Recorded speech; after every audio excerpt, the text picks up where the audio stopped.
अस्सलाम वालेकुम दोस्तों, अपनी नेक्स्ट वीडियो के साथ आपको वेलकम करता हूं अपने इस चैनल में। उम्मीद है सब खैरियत से होंगे। तो चलते हैं आज के अपनी अहम न्यूज़ और इन्फॉर्मेशन की जानब। सबसे पहले तो दोस्तों बात करेंगे जिसके बारे में बहुत ज़्यादा कमेंट आ रहे हैं कि स्पेन इमिग्रेशन खुलने की उम्मीद कितनी है, और इसके साथ साथ कागजात तस्दीक के बारे में कुछ नई अपडेट्स हैं, कुछ नए कमेंट हैं, उस पर बात करेंगे। उसके बाद इंग्लैंड इमिग्रेंट्स और यूरोपियन के लिए अच्छी खबरें हैं, ये आप लोगों के साथ शेयर करूंगा। इंग्लैंड में रहने वाले जो इमिग्रेंट्स हैं उनके लिए, और जो यूरोपियन वहां पे रह रहे हैं खासतौर पे प्री सेटलमेंट स्टेटस वाले, उनके लिए अच्छी खबर है, वो आप लोगों के साथ शेयर करूंगा। उसके बाद स्पेन नेशनलिटी कैंसिल होने से कैसे बचाएं, इसके बारे में बहुत जबरदस्त अच्छी न्यूज और आर्टिकल छपा है, वो आप लोगों के साथ शेयर करूंगा। इन्फॉर्मेशन किस तरह आप बचा सकते हैं वो बात करेंगे। नेशनल पुलिस की तरफ से वार्निंग जारी की गई है, एक बड़ी वार्निंग है जिससे काफी लोग मुतासर हो चुके हैं। लाजमी तौर पे जानिएगा ताकि आप भी बच सकें। वीडियो के आखिर में इस पर डिस्कस करेंगे। तो दोस्तों आज मैं लिंक कौन से आपको प्रोवाइड कर रहा हूँ, लिंक जो इमिग्रेंट्स के लिए और यूरोपियन के लिए इंग्लैंड में अच्छी खबर है। अलग-अलग दो खबरें हैं, तो दोनों को मैं नीचे आपको 1 और 2 पे वो आपको दे दूंगा। उसके बाद तीसरे नंबर पे आपको कि किस तरह आपने स्पेन नेशनलिटी का जो जबरदस्त आर्टिकल है कि आप बच सकते हैं कैंसर होने से, वो आपको नंबर 3 पे दे दूंगा। आप खुद भी इसको रीड कर सकेंगे। और नंबर 4 पे आपको नेशनल पुलिस की जो नई वार्निंग है वो मिल जाएगी। ये चारों लिंक आप नीचे बिल तरतीब देख सकते हैं और इनसे फायदा उठा सकते हैं। तो दोस्तों डिटेल की तरफ जाने से पहले मुख्तसर आपको बताता चलूं कि जैसे आप डिस्क्रिप्शन को क्लिक करेंगे, सबसे पहले आपको मुख्तलिफ वीडियोस के लिंक मिलेंगे। उन लिंक्स पे जाके आप उन वीडियोस की तफसील पढ़ सकते हैं। जैसे वहां पे मैंने काफी अहम वीडियो के लिंक दे दिए हैं ताकि आपको सर्च ना करना पड़े, जो अमूमन तौर पे आप पूछते रहते हैं। कमेंट करने से पहले उन वीडियोस का लाजमी तौर पे विजिट करें। हो सकता है जो आप पूछना चाहते हैं उन वीडियोस का लिंक मैंने ऑलरेडी नीचे दिया हो और आप वहां पे क्लिक करके उस वीडियो को डिटेल के साथ देख सकते हैं, वाच कर सकते हैं। तो स्पेन इमिग्रेशन खुलने की कितनी उम्मीद है, इसके बारे में बहुत ज्यादा दोस्त जो है वो कमेंट कर रहे हैं। आपको मैंने आज से तकरीबन 3 से 4 दिन पहले एक बहुत अहम न्यूज शेयर की थी जिसमें मैंने आपको बताया था कि यूरोपीय यूनियन ने भी इसकी सपोर्ट की है। और पूरी यूरोपीय यूनियन में 900 ऑर्गेनाइजेशंस ऐसी हैं, 900 ऐसी ऑर्गेनाइजेशंस हैं जो ह्यूमन राइट्स की हैं, जो इमिग्रेंट्स के लिए काम करती हैं, जिसमें रेड क्रॉस भी शामिल है, रेफ्यूजी एजेंसी यूएनओ की वो भी शामिल है, यूरो रेफ्यूजी एजेंसी भी शामिल है, और बाकी जो रीजनल एजेंसीज हैं और जो ऑर्गेनाइजेशंस हैं वो भी शामिल है, और एनजीओज भी इसमें शामिल हैं। और टोटल तादाद इनकी 900 बनती है। वो तमाम ने सपोर्ट की है कि स्पेन में इमिग्रेशन ओपन होनी चाहिए। उसकी बड़ी वजह यह है कि 5 लाख से ज्यादा लोग इस वक्त ऐसे हैं जो कि इलीगल है, जिनके पास डॉक्यूमेंट नहीं है। ये याद रखें कि ये उन लोगों के अलावा हैं जिनकी उम्रें 18 साल से अभी कम है, वो भी बड़ी तादाद में मौजूद है जो कि कनारिया सूबे में मुख्तलिफ सेंटर्स में रह रहे हैं। इसके साथ साथ स्पेन इमिग्रेशन खुलने के लिए आपको पता है कि पिटीशन साइन हुई, लोगों ने साइन किए, वो सिग्नेचर जो मुकर्रर तादाद से उससे ज्यादा हुए। पार्लियामेंट में बहस हुई, पार्लियामेंट में सिर्फ वॉक्स ने इसकी मुखालफत की, बाकी तमाम पार्टी ने इसकी हिमायत की, और बिल जो है बड़ी अक्सरियत के साथ पास हुआ। यानी कि हर लिहाज से जो पार्लियामेंटी निज़ाम है उसके मुताबिक स्पेन की इमिग्रेशन खुलने के बहुत ज्यादा चांस है, बहुत ज्यादा उम्मीद है। अब यहाँ पे एक कंफ्यूजन है जो मैं आपकी दूर करना चाहता हूँ। यहाँ पे ये पिटीशन साइन होने और इस पे बहस होने और बिल पास होने से पहले ही हुकूमत ने अक्सराखेरिया के जो कवानीन है उनकी रिफॉर्म करने के लिए काम शुरू कर दिया है। आपको पता है कि तकरीबन 6 महीने हो चुके हैं कि इस पे बयान आया था। जो मिनिस्ट्री है जो इमिग्रेंट्स की और उनकी जो मिनिस्टर है उसने बयान दिया था कि हम इस पे काम कर रहे हैं और इस पे बहुत जल्द की नई अपडेट आप लोगों के साथ शेयर करेंगे। तो यही वजह है कि वो ऑलरेडी इस पे काम कर रहे थे। तो उसके साथ साथ ये इमिग्रेशन का साथ प्रोसेस चलना शुरू हुआ। अब उम्मीद ये की जाती है कि ये जुलाई में, जैसे कि कनारिया के प्रेसिडेंट ने भी कहा है कि जुलाई में जो कवानीन की तरमीम है वो मुकम्मल हो जाएगी और अनाउंस हो जाएंगे। उसमें आप लोगों के साथ एक दो जो अपडेट्स थी वो मैंने लास्ट दिनों में शेयर भी की हैं। तो जुलाई में बहुत ज्यादा उम्मीद है कि साथ इमिग्रेशन की अपडेट भी की आ सकती है कि वो कब खुलेगी और क्या चांसेस हैं।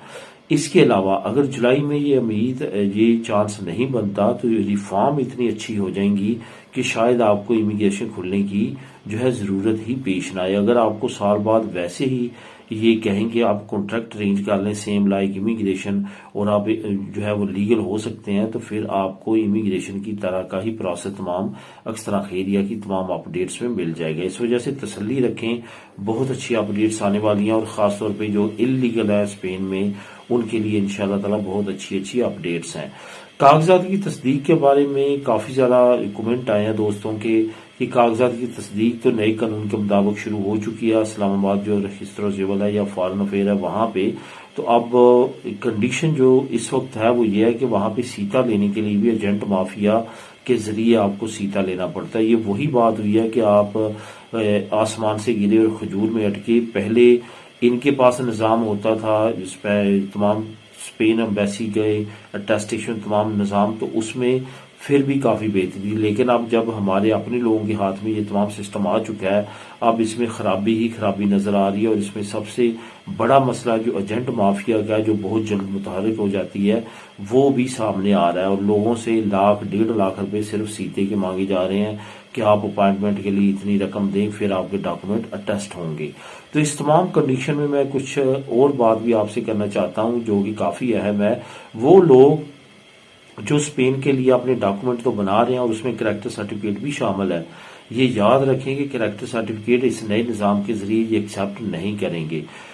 कैरेक्टर सर्टिफिकेट के लिए आपको पुराना निज़ाम ही इस्तेमाल करना पड़ेगा। पुलिसिया नेशनल लाजमी तौर पे उससे टेस्ट करवाना है, जो नेशनल पुलिस है इस्लामाबाद ब्यूरो, अदरवाइज ये आपका कैरेक्टर सर्टिफिकेट एक्सेप्ट नहीं करेंगे, क्योंकि ये जो नेशनल ब्यूरो बनाई गई थी ये स्पेशली स्पेन की डिमांड पे बनाई गई थी, और उनकी तस्दीक के बगैर आपका कैरेक्टर सर्टिफिकेट जो है वो वैलिड नहीं समझा जाएगा स्पेन के अंदर। इस वजह से आपने इसके बारे में सोच समझ के तमाम प्रोसेस को करना है। अब दोस्तों बात करते हैं इंग्लैंड इमिग्रेंट्स और यूरोपियन के लिए अच्छी खबर। इंग्लैंड इमिग्रेंट्स के लिए तो अच्छी खबर ये है कि हुकूमत ने जो अनाउंस किया था अभी इस ईयर, तो तकरीबन 29,000 अगर आपकी इनकम है तो आप फैमिली मेंबरान को बुला सकते हैं, लेकिन अगले साल से जो है वो 39,000 तक पाउंड तक सालाना पहुंच जाएगी। तो उसके अगेंस्ट जो है वो डिस्क्रिमिनेशन का केस दायर कर दिया है। ये कहा गया कि माओ से अपने बच्चे अलहदा करने की ये हुकूमती स्कीम है, और फैमिलीज को अलहदा करने की ये हुकूमती स्कीम है। इस पे सख्त एक्शन लिया जाए और इस कानून को ख़त्म किया जाए। बहुत ज़्यादा चांसेस हैं कि ये ह्यूमन राइट्स की जो है लिस्ट में आते हुए इस कानून को ख़त्म कर दिया जाएगा, और अदालत इस पे की अच्छा फैसला देगी। एक तो खबर ये अच्छी है जो आप लोगों के साथ मैंने शेयर करनी थी, इसका लिंक नंबर 1 आपको नीचे भी मिल जाएगा। यूरोपियन के लिए अच्छी खबर ये है कि यूरोपियन को ऑटोमेटिकली राइट दे दिया गया कि उनका स्टेटस अप्लाई करने की भी जरूरत नहीं है। प्री सेटल स्टेटस से वो ऑटोमेटिकली आगे सेटल स्टेटस में चले जाएंगे।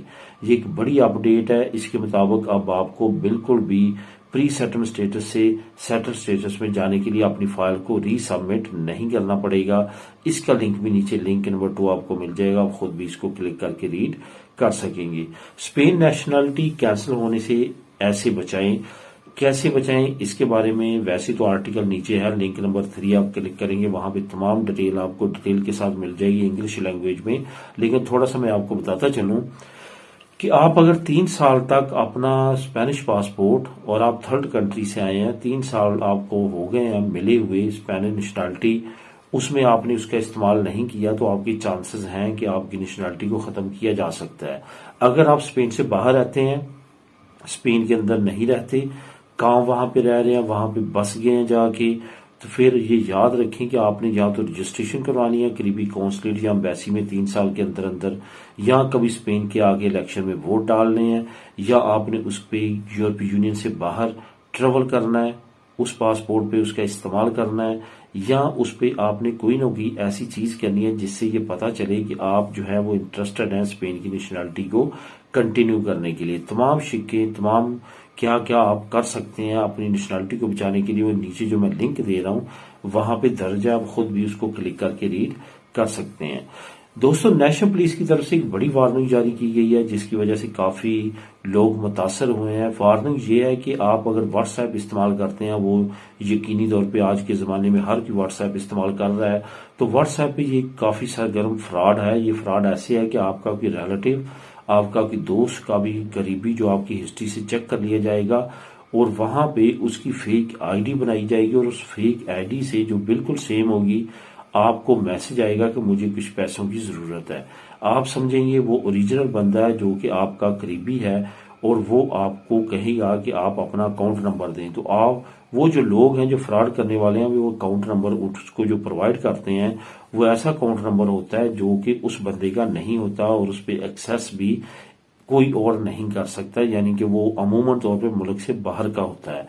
तो वहां पे जब आप रकम ट्रांसफर करते हैं या बीजम करते हैं तो फिर आपको प्रॉब्लम होती है और जब आपको बाद में पता चलता है कि जो ओरिजिनल बंदा नहीं था वो आपके पैसे भी चले जाते हैं और आपके साथ एक बड़ा फ्रॉड हो जाता है।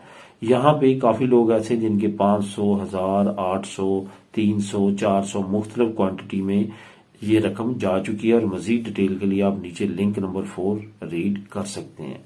तो दोस्तों ये थी आज की अहम न्यूज और इन्फॉर्मेशन। मिलेंगे नेक्स्ट वीडियो में नई अपडेट्स के साथ। अल्लाह हाफिज।